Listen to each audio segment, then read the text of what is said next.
to the first installment of Bulk to Hulk, which is a 12-episode series where every week for the next 12 weeks, I'm going to be dropping a weekly update of my measurements, physique, training, nutrition, and supplements to show a realistic process of cutting down after a bulk. Oh my God!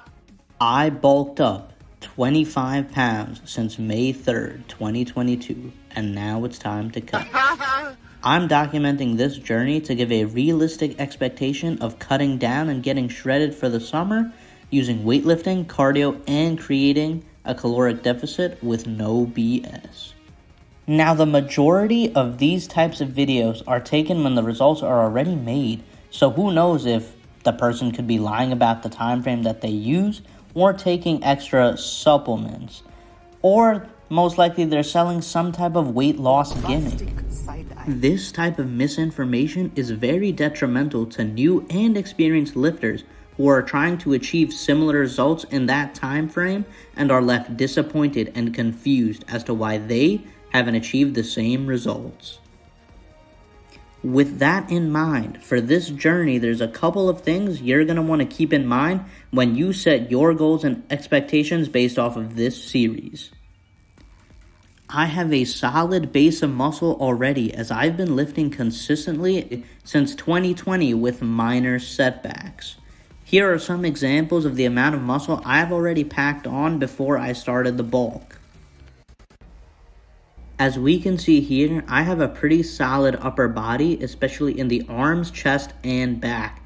I don't have any pictures of my abs, but genetically I feel I am gifted in that area as well. But it isn't anything crazy like a six-pack out of a fitness magazine. Now, if we look at my lower body, it's the same thing as well. My quads were never crazy developed, but they had a very solid shape to them. A while after this picture was taken, I did suffer from another leg injury, and I was working around my knee issues, and my legs are not nearly as big as they used to be. At this time, I was around 9.6% body fat, according to a handheld body fat analyzer, specifically the Omron 306 model, which compared to the in-body total body fat scanning machine is not nearly as accurate. If I had to guess, I was probably around 12 to 13% body fat here. I am 5'1", so my weight will be relatively low since I don't have much skeleton weight compared to someone who is 5'9" or 6 foot. I also visually pack on more muscle due to my small frame, which creates a more compact frame.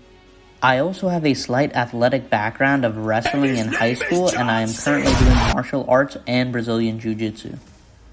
I am Middle Eastern, so I eat lots of homemade Middle Eastern food, which typically tends to be more calorically heavy due to the amount of oil we use, and it is also served in larger portions. This has been my diet my whole life, and I've achieved great results from it, and I want to get rid of the notion that eating Middle Eastern food means you can't get in shape. If you are completely new to the gym and have no athletic experience either, do not hold the same expectations, and I suggest focusing on building muscle and strength through compound lifts and eating well at least for a year. Your fitness journey will be very long, especially if you're starting young. I suggest investing the time and energy to pack on as much size and strength at the start, especially since you pack it on a lot more rapidly as a beginner and you don't need to worry about cutting until later. I personally wish I took this advice myself. I consider myself very knowledgeable in the field of fitness as I've been researching fitness through YouTube, research studies, college, athletics, and personal experience since I was in the 9th grade and continue to do so. I am a certified NASM CPT since 2020 and have recently started my own private training business. I'm currently almost done with my exercise science undergrad, and I plan on pursuing my master's for it. I consider myself qualified and passionate enough to make this series to educate the general population, lifters, and athletes alike on the topic of cutting and all aspects surrounding it.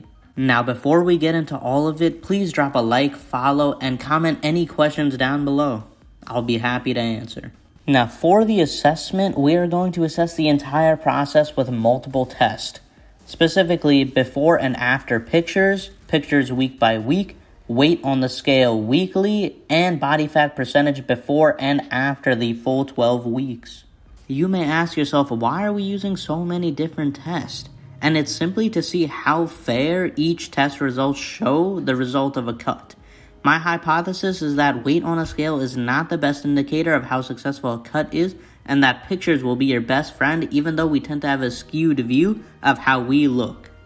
For all of the pictures during the assessment, the plan is to use the same lighting as often as possible with similar angles.